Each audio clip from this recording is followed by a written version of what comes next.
So then the next question for that human would be, well, how do I get there? Well, what are the steps towards nirvana and the middle way? Mm, in totality, Buddhism is about the middle way, not too extreme of something and not too lazy of that thing. No, not staying in bed and not working and wallowing in sadness and depression. Uh, and the extreme, which is, people would kill to if they didn't get what they want. If I can't have her, I'm going to take extreme measures, stalking people and all these other things. So then we move on to the fourth noble truth, which is the path to liberation is by following the noble eightfold path. And there are 8 steps, and anyone can Google this. Starts with right view, right understanding, right action, right intention, right livelihood, right mindfulness. And when you analyze each of those steps, you realize now we have a checklist each day. How do I cultivate right view, seeing things as they are, and to study the Four Noble Truths and to see suffering clearly, how I contribute suffering to myself and other people directly or indirectly?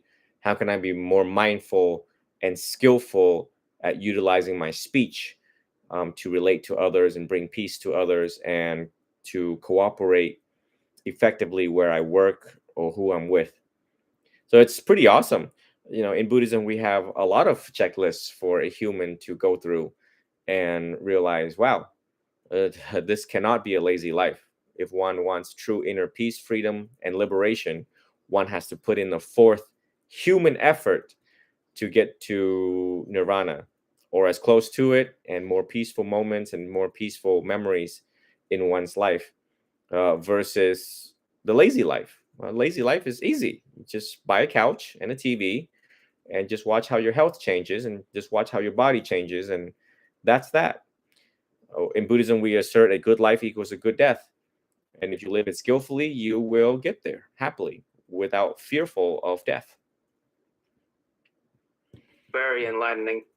It's the first noble truth, the fact that we have to accept struggle. It's just really touching for me right now in my position, because I have applied to like 25 PA schools and it's so hard to get in. I have done everything in my control to be very competitive, and the fact that I cannot even get an acceptance so far, it's like I want it, but then there's a struggle there. Like, I want it too bad, and like me struggling in that way from day-to-day life is just not the best thing for me. So I just focus on having these conversations and just learning more about all these these truths, and like the philosophy just calms like me down. So I'm really glad that you shared the philosophy of all this.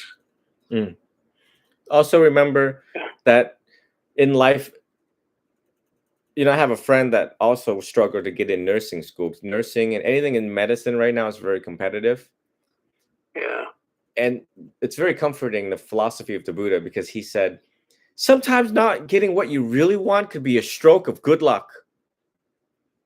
Oh man. And if you think about it, when I was younger, I wanted to be a cop. And I went great lengths, went to the academy, Manatee Technical Institute, and went to Florida Highway Patrol. And eventually they were like, wow, you want to give people speeding tickets, but you have 3 pages yourself. How about you try it back in 3 years? So the door was closed for that career. So I took that time to go to Eckerd College. And, now thinking about it, wow, I was probably not suitable to be a cop back then, because I was just this hothead. I was really angry, young and angry. And that would probably not end up well with that career, because you need a lot of patience with people. Though I wanted to help our community and stop, people from speeding through our neighborhoods, it was I that was still speeding. Still have yet to learn my own lessons nonetheless. And and again, karma was probably trying to protect me too. It's like, yeah, we have a better, bigger agenda for you than just this $40,000 a year job. Perhaps you should be a monk, and inspire millions of people so that they would stop killing each other, and that would probably have a more impactful um, effect than trying to catch speeders in the neighborhood. So things might unfold. Just watch how it unfolds. And sometimes when you look back 5 years from now, a couple years from now, you see that, wow, the universe, God, perhaps, may have a bigger agenda for me than what I want for myself right now. That's pretty inspiring, and also similar to Hinduism and how I've been brought up and how my interactions have been with my religious community. And it's just so similar to how this philosophy is extremely similar. And like, it's for a young blood like me who gets maybe angry every day about and resentful about my situation.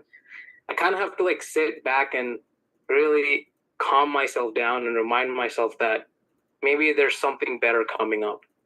And maybe I'm focusing on the wrong thing. Like, it does not matter what school I go to. Like, my desire was to be in Florida.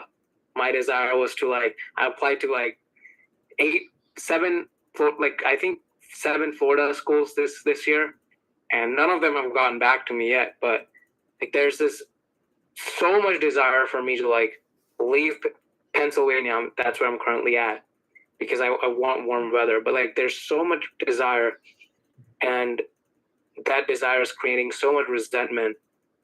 And so it's I have to like kind of sit back, calm myself down, and I cannot even meditate regularly like I used to before, because there's so much in my head that's going on with the present or with the past, future.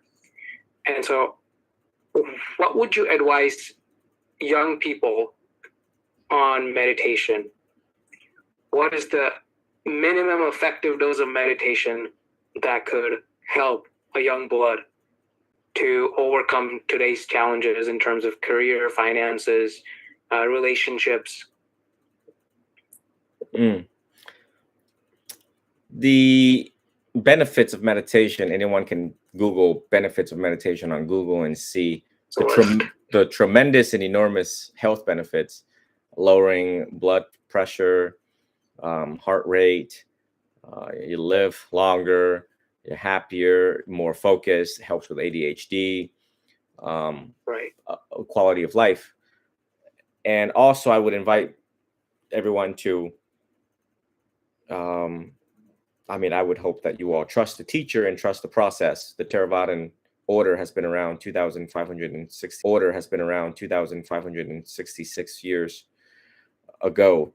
Meditation worked for us, or else I wouldn't be in robes practicing this. And I've been practicing meditation for more than 20 years now.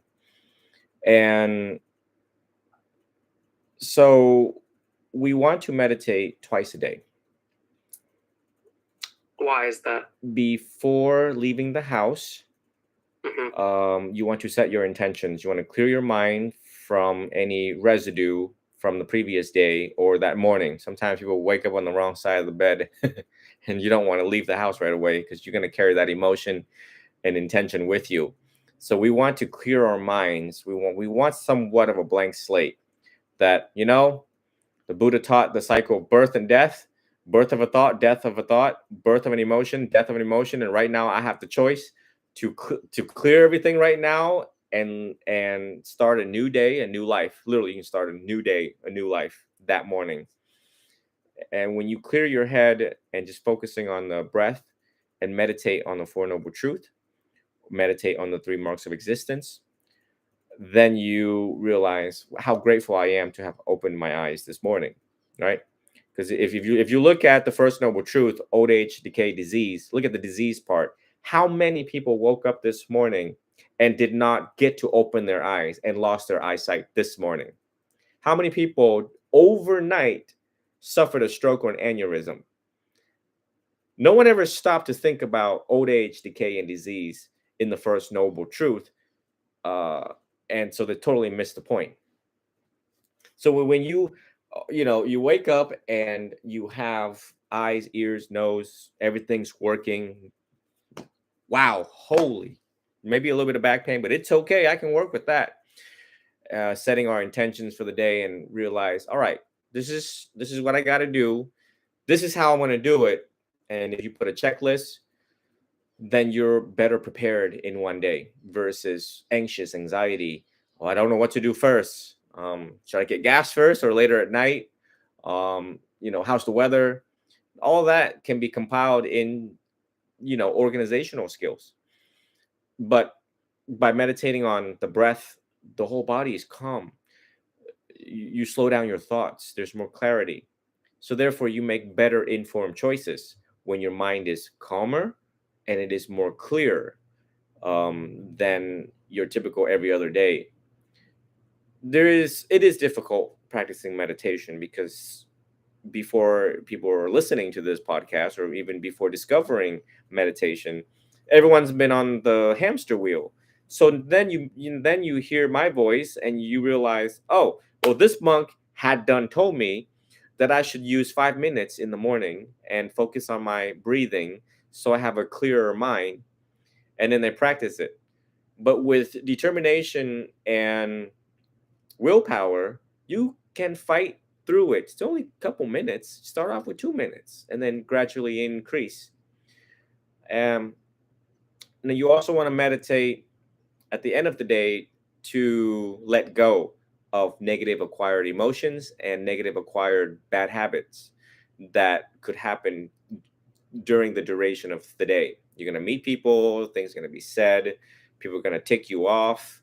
Some things are not going to go your way. Maybe your boss don't have coffee, so they, act a fool. And so, we sit and we meditate and we have compassion for them, and we realize, focusing on my breath, I have compassion for other beings. And again, reflecting on the Four Noble Truths, and you see that they too suffer the way that we did. So what's the point of hanging on to anger? We're only burning ourselves. So these are my general recommendations for humans who are new to meditations. But just a couple minutes, and you'll see slowly, if you keep track by keeping a journal, you'll see that your sleep improves, your focus improves, and your mood subsequently will improve through time. Right. So morning and night, couple minutes head start, and then gradually, obviously, you increase. I used to do 5 minutes of breath work every morning. So are there any other types? So I was just like doing breath work, like nothing, no, like maybe realizing my emotions or like letting go of stuff, but just breath work. So do you have any other types of meditations that you do in Buddhism or? So these are called mindfulness of the breath, Anapanasati. Anyone can put mindfulness of the breath on Google and it will come out. We also practice Vipassana, which is insight meditation, to see the 3 marks of existence that I described earlier, and the 4 foundations of mindfulness that is incorporated in Vipassana meditation. There's also the 4 protective meditation functions found in the path of purification. So when you guys put this in Google, you guys realize, oh, wow, or Google or YouTube by Bhikkhu Bodhi, who explains it, you realize that, wow, there's different type of meditation aimed to treat certain human conditions. That like there's meditation on death, which emphasizes time.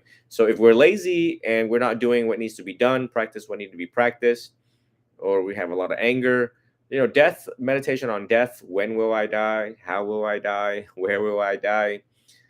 Usually shakes people up and they realize, whoa, every breath I take, I'm one breath closer to death. With the billions and billions of breaths that we will take in our lifetime, I'm one more closer to, hitting 6 feet under. So maybe I should start forgiving today. Maybe I should start forgiving and ask for forgiveness rather than delaying precious time. And one day I may not have that time, and I may die regretfully. who wants to bring that memory with them 6 feet under. There is the meditation on the 32 parts of the body, 32parts.com, for people who are addicted to porn, for example, as we mentioned earlier, or even vaping or cigarettes or sex. What we find attractive with that object, we can find the unattractive nature of it. So let's say I'm attracted to a really hot chick, a baddie, 10 out of a 10 scale, cute face, little waist with a big behind. Okay, all right, this is the language of the people of the modern days, of the Gen Zoomers. So, all right, Venables got this thing for this girl. Okay, well, how does he keep himself from acting a fool with this gal? So I would meditate on the 32 parts of the body, hair for hair. So if I start focusing on her hair, I see its chemical construction of, or skin too. I can focus on her skin. Oh wow, she really has tight skin. It's looked like dolphin skin. Yeah, well, how long is that going to last? Eventually, old age, death, decay, and disease will set in. So but pretty much my mind look at a human body like it's a bag of trash. Pretty much the 32 parts of the body. So therefore, it diminishes my desire for that human instantly. Like when I sit on a city bus, I actually sit and I look at all around me, these people, and all I see is actually skeletons and bones. I don't see their face. I don't see their black, white, Puerto Rican, Chinese. I don't know if they are, but all I see is bones. So that I have instant compassion for each individual. I don't judge when I sit on a city bus. I don't go, oh, he's poor, he's rich, or he's black, he's white. I realize, wow, they're all deaths impending. These humans are just trying to get by in life. So these type of different meditation functions aims to protect you in life from the bows and arrows of greed and anger that will come through your mind. And it comes through your mind by what you see on TV and what your coworkers tell you and what your foolish friends tell you. They try to poison your mind with, hey, you should judge, you should, not have compassion for people. And here I am telling everyone, you should have compassion for people. And we have a method for you to cultivate and develop that so that you become the most beautiful human the world has ever seen. And thus, if you become beautiful and kind, you will attract everything else. You will attract the love of your life, and you will get, what the universe will throw at you. So good karma. I definitely agree with this part, because I think compassion is a skill that you have to develop, because those people on the internet will tell you, like, males should not be compassionate at all. Like, they shouldn't show emotions, etc., etc. But in my experience, in my career, like, I need compassion. If I want to be a PA, and even when I was a nursing assistant, I needed compassion to really listen to people instead of doing my task, clock in, clock out, and go home. I needed compassion to feel what they were feeling. I also needed compassion to just put myself in their body, in their shoes, because I'm young. Like, obviously I'm not going to have health problems, but like, if I develop that compassion right now, it will just improve any patient's quality of life, because that's that emotional component we were talking about, that human connection that everyone seeks. And so compassion, great skill. And also second, like, this is in terms of relationships. I love compassion because it allows you to accept other people. Compassion because it allows you to accept other people and who they are, instead of, for example, saying, oh, my girlfriend's X characteristic, I don't like that, or I don't like her this, or saying, maybe I had like a better mom. Maybe my mom was more understanding. So just having compassion has really helped me a lot. And I think this is what I'm trying to aim. This is also what I'm trying to work on right now, in building compassion. Yeah, maybe our Yeah, next talk, maybe we emphasize the power of compassion. I think people overlook that, loving kindness and compassion. I yeah, talk to so many people, and their intelligent mind always try to fool me and say, "Yeah, I see loving kindness every day, or I practice it every day." But what does it actually mean to practice it? What does it actually mean to have compassion for people? Can you actually look past their behavior and into the person, right. in the face of judgment, in the face of this was a killer, this was a rapist, this was an atrocious man or a woman? Can we actually see past their behavior and into them, and how much do we know about them? So I mean, our whole life is learning about pretty much humans, and that's psychology. Because we need humans to survive, no matter how much we don't like them, dislike them, or even hate them. We're going to need humans to survive, and we need to band together in unity, cohesive group, to get past this AI thing. And we have to advocate for our own human species. And with that comes, with humans cohabitating with us, we have to skillfully know how to understand them and move skillfully together, all in one generation. Yeah, totally, totally. Um, so what does your day-to-day life look like, and how do you practice? I just want to get a glimpse of your day so that whatever you teach online and whatever you say on this podcast, I want to see how it resonates with you, and also it will be worthwhile to see, or worthwhile to find out why you became a monk. Mm. So that was really cool. So my day now consists of training two other novice monks. One's 47, one is 21. And Wow. I'm glad my college degree is in human development, because we study from birth to death. So here we have a 21 and a 47, which is quite of a gap, to guide both of them into the Dhamma, the teachings of the Buddha, and how each one of them drive me absolutely crazy, in addition to dozens more monks that I train online. How they don't do their homework, how they're like, oh yeah, a dog ate the homework at the monastery. So just when you heard that in the school, they also tell me that the dog at their monastery in Thailand, also grabbed their homework and ran away with it. So it's ever challenging to find the middle way of also being compassionate, understanding, but at the same time somewhat strict, as consistent with this tradition of the school of the elders, to emphasize that, look, we don't have a lot of time here to play around. Y'all need to get as much of the 84,000 teachings as much as possible. So they drive me crazy from time to time, but I love what I do now, entering into my 8th year, and this is the middle of the 8th year, and it'll be 9th year next year as a monk.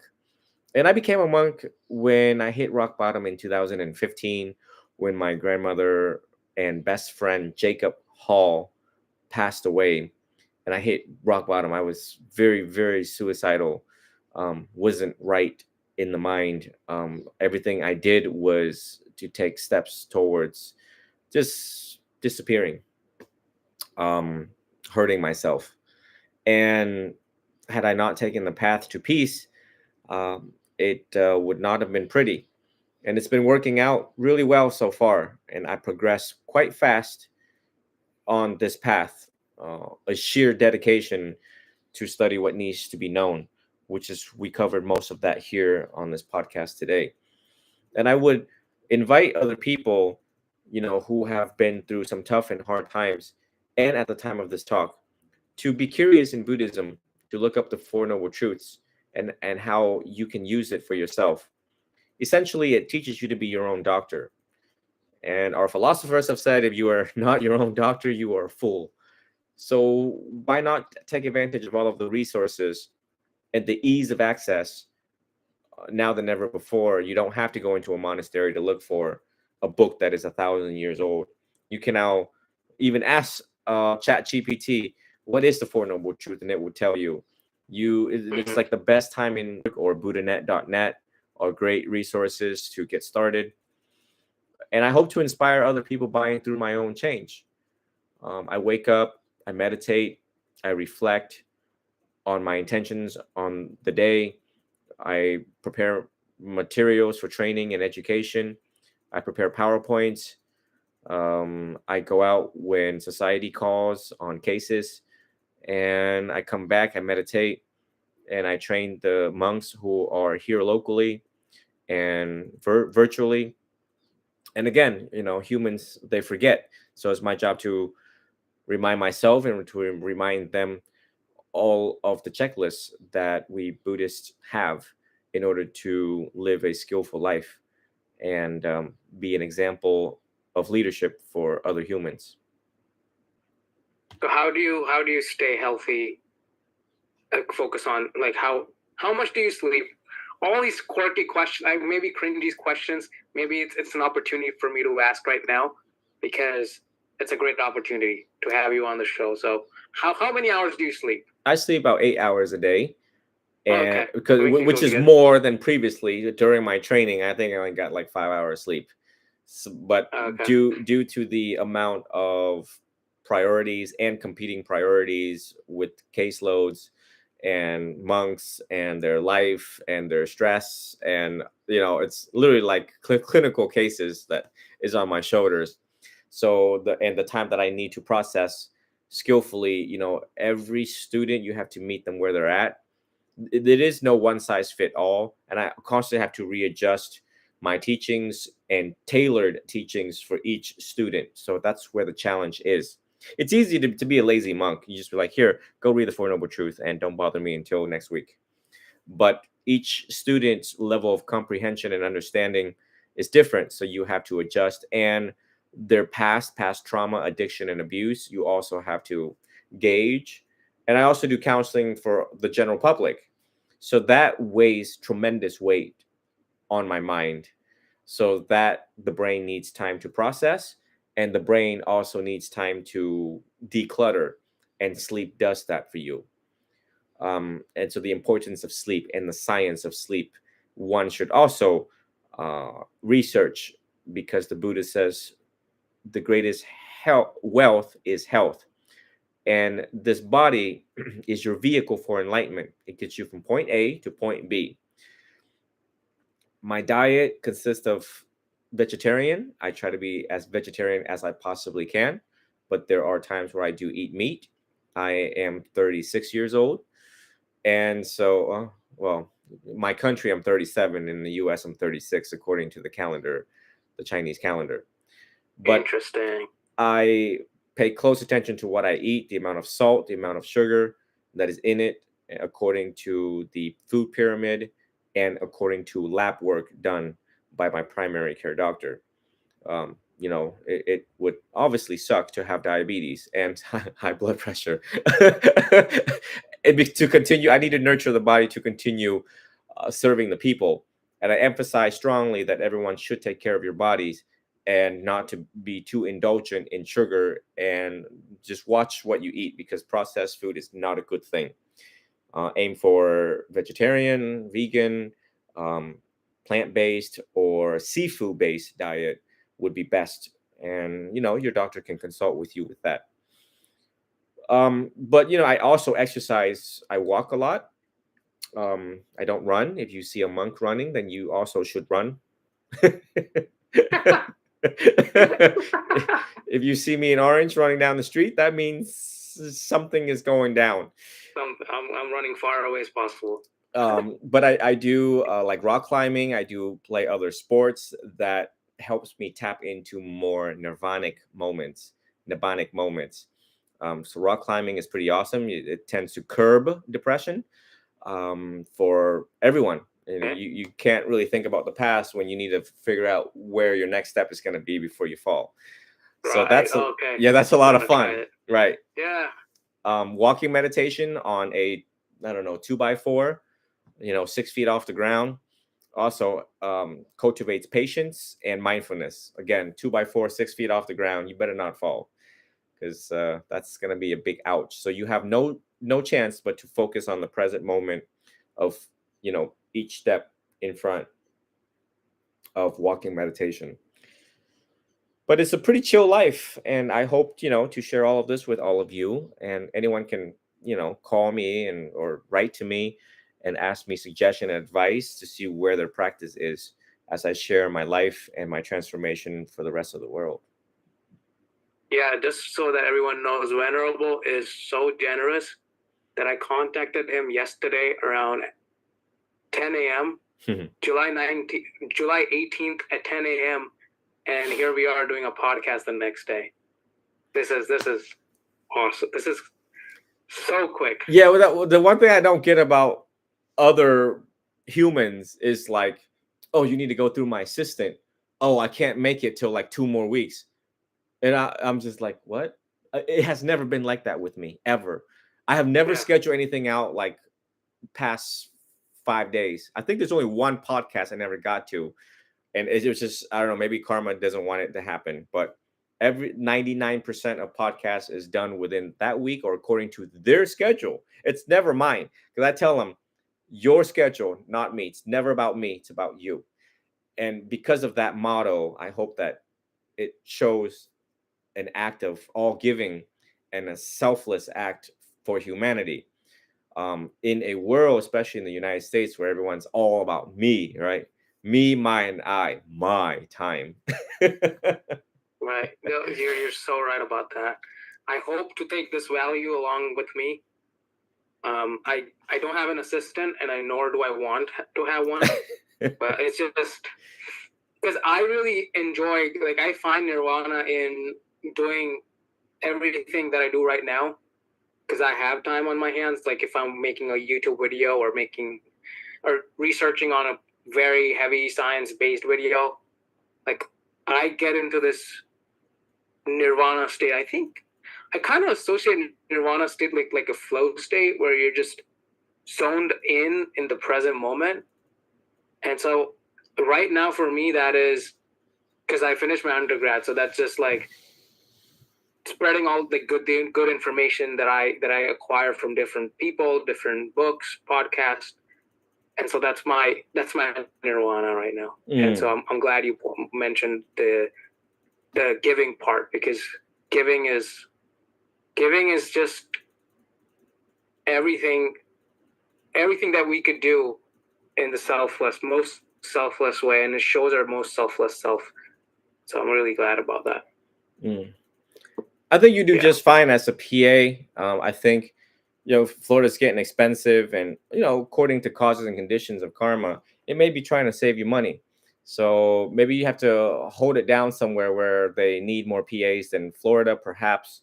I don't know. It's weird with admissions in colleges, but I think you do just fine, and eventually things will fall into place, just like for the rest of us. I mean, I have traveling plans, but that's not a possibility now. And again, just putting our faith into our Lord and our God and our universe, whoever that could be, Christ, Buddha, Vishnu, Allah, Shiva, everyone, they're all awesome.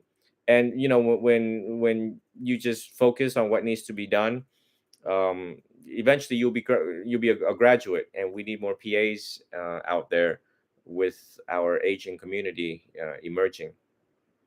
Yeah, definitely. I love the profession. I love the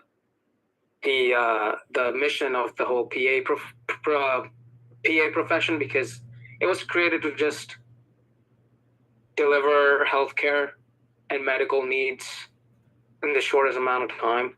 And so that's what I always desired. Never had the desire to get like a doctor in my title.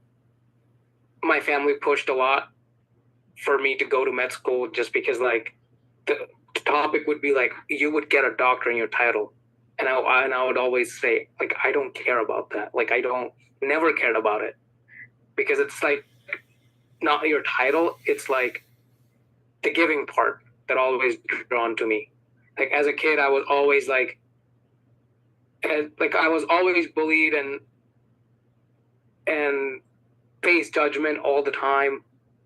And my home life it was great, but like I wasn't voiced for my opinions. And so now in my adult life, I'm glad that I'm not the opposite. Like an opposite kid would try to bring others' energy down, bring them down. bash people, and it just I'm glad that I'm into like religion, philosophy, and talking to people like yourself, so that I could kind of help others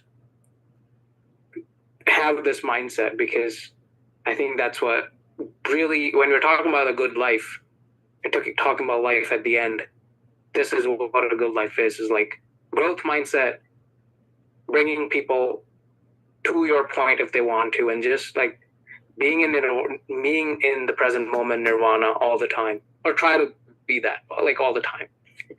And it's definitely difficult in this today's age. Finances, you said, struggles of paying rent, which I did last year. It's definitely hard. So yeah. But suffering is good. Never forget that suffering is good. And we need Yeah. just the right amount of suffering in our life to so that it gives rise to purpose and meaning. Without suffering, life would be boring. If it's too easy, it would be boring. There's no challenges. There were times in my life before becoming a monk where everything was given to me, and I didn't have worries. But then I realized, wow, life also sucks on this other side of the spectrum, you Yeah. know. And I was like, why? Maybe I need to go back to working and to make sense of everything that's going on. And mind you, in the Catholic, I used to be Catholic. As I'm studying and profiling saints or people who could possibly be saints, some of these Father Aloysius Schwartz, and other sisters and priests that were given life-changing diagnosis, and they totally changed their perspective. And some of them even welcomed these life-changing diagnoses by saying, I want to feel what it's like to be on the cross just like Christ. And so they will endure the painful, life-changing medical diagnosis and literally ride it out courageously. And I thought I was a wow, because of faith and because of religion and because of philosophy, they were courageous towards the end and made so much meaning and purpose out of their suffering. So if they could do that, knowing that they were going to die, and Father Al also, when he was diagnosed with ALS, Lou Gehrig's disease, he was diagnosed. I think he was in Korea, and then he's like, "All right, well, I'm gonna go to Mexico and establish another center here for boys and girls, so that they have all of their for poverty for boys and girls to get their needs." And he says, "I'll start this, and the sisters will continue it, and then I'm gonna go see Jesus now." And I thought, I was like, "Oh my God, you were in a wheelchair, and you traveled across, and then did all of this."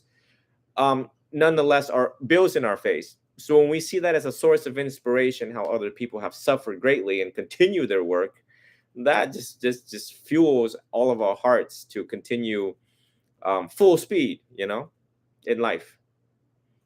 Yeah. What message do you have for, let's say, really young people who have become like rich, young, like even before they hit 30, they're like rich, have so much money around them. They have the ability to buy sports cars and big houses. So what message do you have for those people? Once all of your needs and wants and desires have been satisfied, eventually you will realize, wow, I feel empty, truly empty. And this money cannot, in fact, buy me the happiness that I thought it initially would have. When we look at closely all of our celebrities and look at all of the money they have and look at how they committed suicide after all of their riches were obtained, we looked at the drug abuse, the addiction, the trauma, the abuse. One must ask, really? With all this money, you got in trouble with the law. With all this money, you took your life in your bathtub. With all this money, you did drugs and eventually died of that. Like, what? Wow. I mean, the frustration from all of us, right? It's like you could have used that money for charity. You could have established a hospital for the poor, the dying. You could have done so many things, but they focused inwards, which is my money, my fun, my car, my enjoyment, my pleasures. And we see the end results of it. So anyone that is young and have a lot of money, or old and have a lot of money, I know, I don't guess, I know that if there is no heart of generosity, if you don't practice generosity, Right. then you're gonna see it unfold the way that it is going to unfold for every single one of you. But when you give, you realize, and you don't even if you don't have money, you can dedicate your body, speech, and mind for the benefit of other people. And when you give, you can rejoice that memory and giving and realizing, wow, other people benefited as a direct result of my gifts, or the hospital that I built, or the money that went to researching cancer, and so on. Um, we've had celebrities in my country.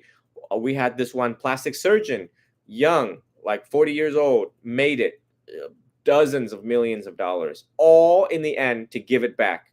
And she held a microphone during Paris by Night show, and she says, "Yeah, I mean, I made it in life. You can't go any higher than where I'm at, with all these millions, and I just want to give back to the community, and so I gave it back." And she did. She gave back millions of dollars, and that brought her so much joy, and happiness, true joy and inner happiness. So I just want the young people to realize that yes, you too are subject to old age, decay, disease, and death. Sometimes death looms a little faster for young people, under 25 years old. And if you have the opportunity, be the change you want to see in the world, and do what you can and change the image of your generation, instead of self-centeredness and narcissism, to be of courageous and heroic virtue of going out and impacting homelessness, impacting youth, suicides, mental health, advocating for our environment. That right there speaks volume of the generation Zoomers, or early or millennials. And together we can in fact change the world one individual at a time. And I have faith in all of you that y'all can do it. Yeah, definitely. Well, one of the great things that maybe young people could do, like this visualization method, if you are not in a good financial state right now, maybe you want to assess your life, and maybe you want to imagine, what would I do if I won like $1 million, or what would I do if I was successful after 20 years? Like, how would I spend the money? Like, I feel like if you have a plan right now as a young person, I think you can not be the selfish pleasure seeker. Yeah, my younger days, I was an interpreter. I didn't make a lot. It was enough. I mean, it was enough. It was comfortable, I would say. But I gave 70% of the money I made to friends that didn't have it, or I bought them things, uh, thrift stores. I would volunteer here and there. I gave back so much. And then when it time for me to suffer, and all my students watch me suffer, and I said, pay really close attention, and during these tough times, watch how I not suffer long, because of the unshakable faith and confidence in the workings of the law of cause and effect, which is karma. And long beknownst, over the past 2 years, we've been struggling in our own programs, and karma has eyes and ears, and it jumps in whenever I need it the most, for us to continue our life-saving programs. So again, all this is subject to everyone testing your own karma, and see how it works for you. Because I know it works. Yeah. So is that your current project? What's the project you're working? It's catering to youth, troubled youths, youth suicides, teen suicides, and increasing student resiliency. It is the incorporation of cognitive behavioral therapy and Buddhism together, to curb the suicide and to help them be resilient in school so that they don't drop out. We had very large, high number of dropouts, and we have a lot of students out there who are, post COVID. And before COVID, they were suicidal, and then post COVID, it got worse. So we're just trying the best that we can amongst many other programs out there and many other nonprofits out there who are trying the best they can to make a dent in the world.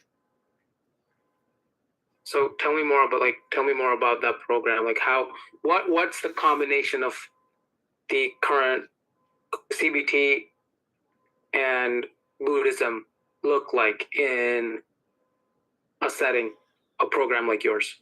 So I meet the student where they're at in life.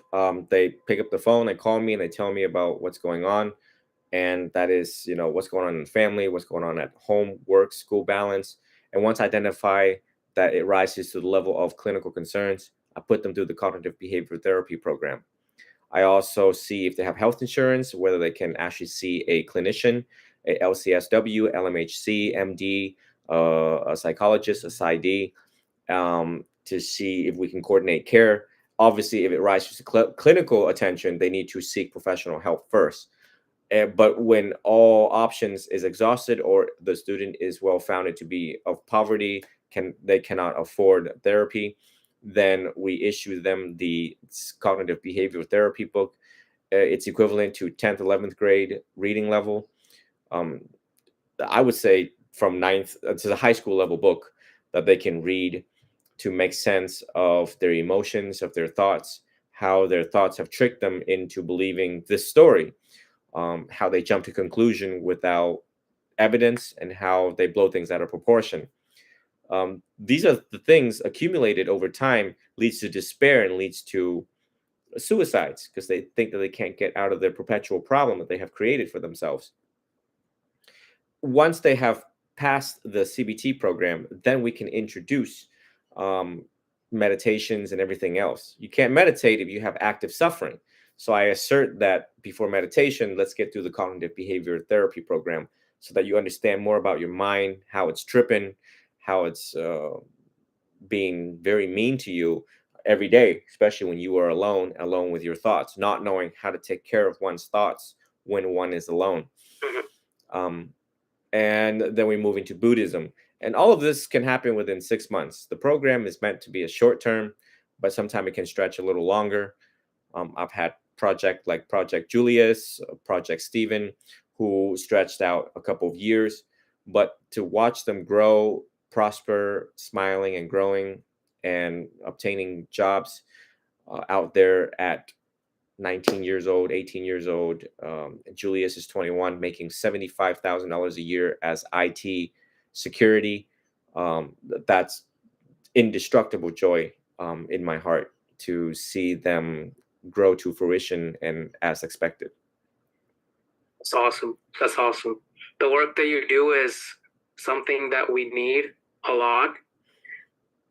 When I was a pre-med and when I had hopes of becoming a doctor, not that I can't do this while being a PA, I really thought about going back to India for not long term, but like short term and providing free clinical services. I don't know how that will look like, but that's also something that I would do. Not even in India, but here or other countries like Mexico or any other that are like underserved. So I think we need more people to do all this because there's a very high demand and there's not a lot of people who can do this. There's physician shortages and there's a lot of other medical professionals who we need to step up in terms of the services they could provide for free. And so I'm really glad you're doing this. One last question that I really want to ask in this tech savvy age is how do you handle criticism as a monk content creator? I think this is a very important question. Yeah, so you all can imagine and even consider me as a celebrity Buddhist monk. Some people even call me as the TikTok monk or TikTok 911 monk.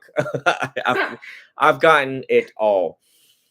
So when it comes to criticism in one's life, your life and my life, the Buddha says that this is part of the 8 worldly winds, where there's pain, there's pleasure, where there is happiness, there is sorrow, where there is fame, there is defame. So yeah, I became this. I never wanted to be a celebrity, and all of a sudden I tried out the TikTok thing, and kaboom, here I am. And years later, of course, you're gonna get all sorts of praise and blame.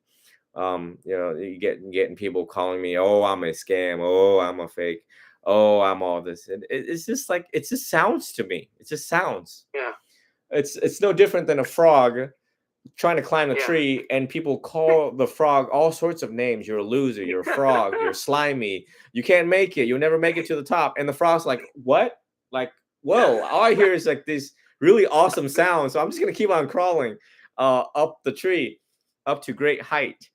And that's pretty much it. And I teach people how to deal with praise and blame. Even the Dalai Lama this year, with the kid sitting on his lap, and culturally he was playing with the kid. I mean, on live TV, the man's very mindful. Mind you, the man is an actively living Buddha in his tradition of the Vajrayana tradition. So he's very alert, aware, awake. He's not sitting there with dementia and Alzheimer's playing with this child. But they painted this picture like he was a pedophile, and I'm just like, well, I guess the Dalai Lama doesn't exempt from the 8 worldly winds. So what makes me think I exempt from the worldly winds of fame and defame? And hey, it's the world we live in, right? You can't please everybody. There's also attacks from other traditions, where they says, my God is awesome and your God sucks. And you just have to deal with that too. And you're like, all right, fine. Everyone is good. That's why when speaking about God, I include Christ, Allah, Vishnu, everybody in there, because they're all awesome to me. And I lived my life one day that I had to justify to all of them. Imagine they're like a jury panel sitting there, and they're like, Jidao, when you were on Earth, what did you do? Because obviously it's either good or bad. Because you didn't take anything with you. You can't. There's no U-Haul behind a hearse. So when you die, you take good things and bad things that you've done with you. So now justify yourself. And every Christmas I go out to the nativity, and I give teachings on morality and ethics. And I said, one day you're gonna have to face Christ, and you're gonna have to face all your gods. So how have you lived your life? And these are defining moments of you. So I try to live my life as blameless as possible, observing 227 rules. And I would imagine I'm the most uniform monk out there in the world. That is, I try to carry my phone with me and share my life as things are progressing. So earlier I said I was training these two monks within my arena. And if you go on my YouTube, you will see that journey. And you will see how things unfold in my life, the struggles, the good times, the bad times. You see it. I don't hide these things from people, and because it's part of suffering in life. So suffer with me. Suffering is awesome. Suffer with me. And when praise and blame comes, I'm not moved by it. I'm not moved by praise or blame, because the Buddha taught me to cultivate myself as a rock. And as long as everything is within ethical guidelines, moral guidelines, and legal guidelines, we're good. And I've been trained by the Supreme Court in Florida to live a moral life, an ethical life. So I know better. So you do better. Totally. Mhm. Totally. I feel like the frog analogy, it's just a great way to just live life regardless of being online, regardless of being a content creator or not, because I feel like even if you like agree on yourself that I don't really care what other people think about me, it takes so much time to actually deconstruct that, because every behavior you do right now is all dependent on how others will think of me. I think you cannot run away from that. It just takes a long time. Right. And obviously it might be really easy for you because you're in this, you have that worldview of they're all sounds. But I think for the general people, it'll take a long time, but I think that's why I also started content creating, is that I could face struggles, like hardships, because I have received so many comments, and either I just take those comments and think about it all day, become angry, resentful, or I could do nothing. Right. So And the one the one thing is, I mean, you got firsthand experience of what it's like to encounter Jidao, which is you texted and you got an immediate text back. And I said, sure, I would love to do this. And boom, you sent your calendar and I booked it. So, I think any responsible holy man in the, arena of helping people in the religious order, should always ask themselves, when questions come, how do you answer them, and how do you justify a righteous holy life? And like I said, people, they're like, oh, you're scamming people because you have 1 million followers. And I'm like, well, there's 3 schools of Buddhism I could choose. This is the only school that cannot ask for anything but a cup of water. I cannot ask you for a dime. I cannot ask you for a car ride. I can only ask for a cup of water. So I state the rules every time when we're doing fundraising and stuff like that. As I state the rules so people know that this is the school that I belong to, as it ensures purity and integrity of the teachings of the Buddha, and it is what it is. And then it's like, where do you want to poke holes now? It's like, and I've also, so if people think that I've gotten millions of dollars, just say for fun, I've already also consented to a warrantless search. So I did it publicly. Like, no holy man have ever consented to a warrantless search on YouTube. Like, federal agents and FBI, all of them are listening.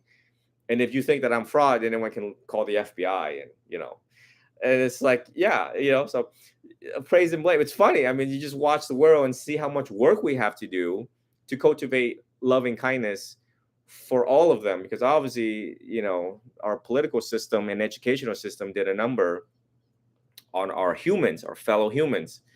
So I'm just an experiment. I'm just this guy in orange, and you get to see praise and blame left to right amongst people who were before me and previous cardinals and priests and everybody else. I mean, once you rise to that magnitude and caliber, you become a target. And it's exactly that. And I mean, I eventually at the end of my life, I'll probably teach a lot of ethics and morality to the next emerging generations of monks, because you got to make an impact in the world and change the world in some way. And as you do that, you become a target. Mahatma Gandhi was a target. Dr. Martin Luther King was a target. And so how do you deal with that criticism and public shaming? You get all that too, the good and the bad of this world. But hey, it's fun in this world. Heaven resides here on this planet. People think nirvana is another place that you go to after you die. No, heaven or hell, you make it here on this earth. So that's why it's important to live a good life, as it results a good death. Very inspiring words, I have to say. I do feel like people are really sensitive in this day and age, but that could be a topic for another discussion. I do feel like we need to have you on again, because you are just a knowledge box.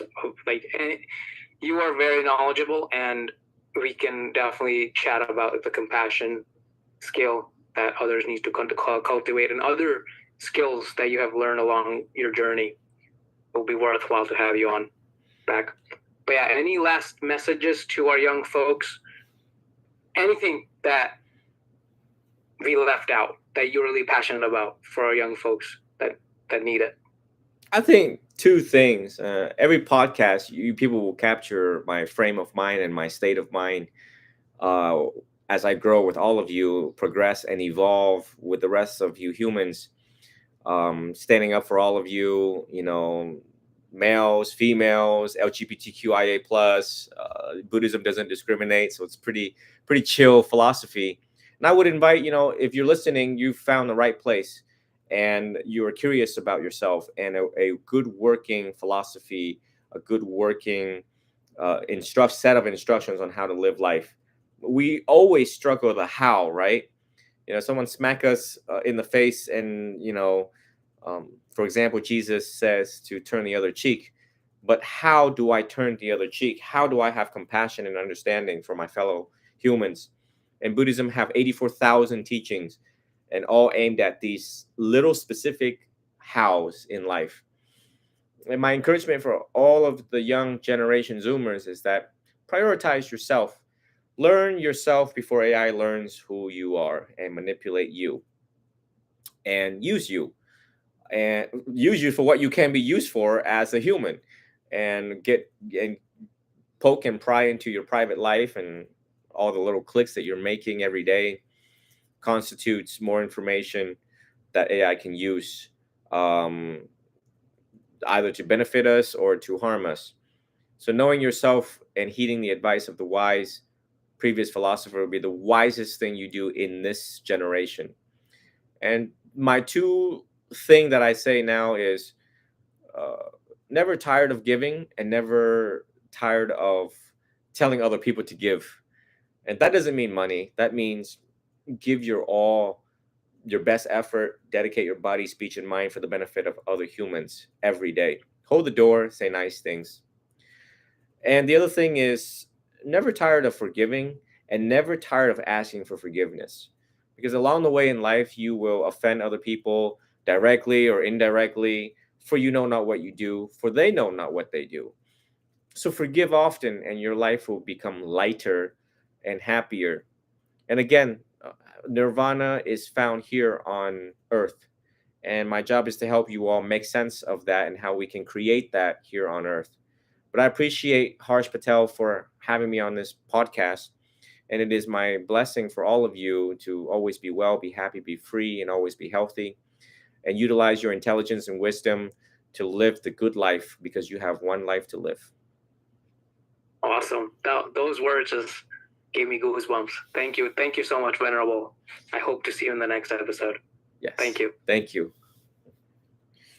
Recording stopped. Right. That was awesome.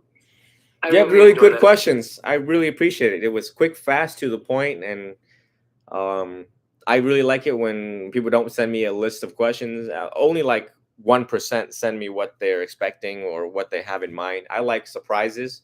It's according to Ajahn Chah's tradition, which is we're like not prepared. We just like go with the flow. Yeah, go with the flow. That's exactly what I aim to do. Because I don't know how this conversation was gonna go. Like, I also like to put myself through struggles like this, because this is so much learning that you have to do. Podcasting is like a lot of learning, and learning comes from like struggles from the conversations we have. So I really enjoy doing this.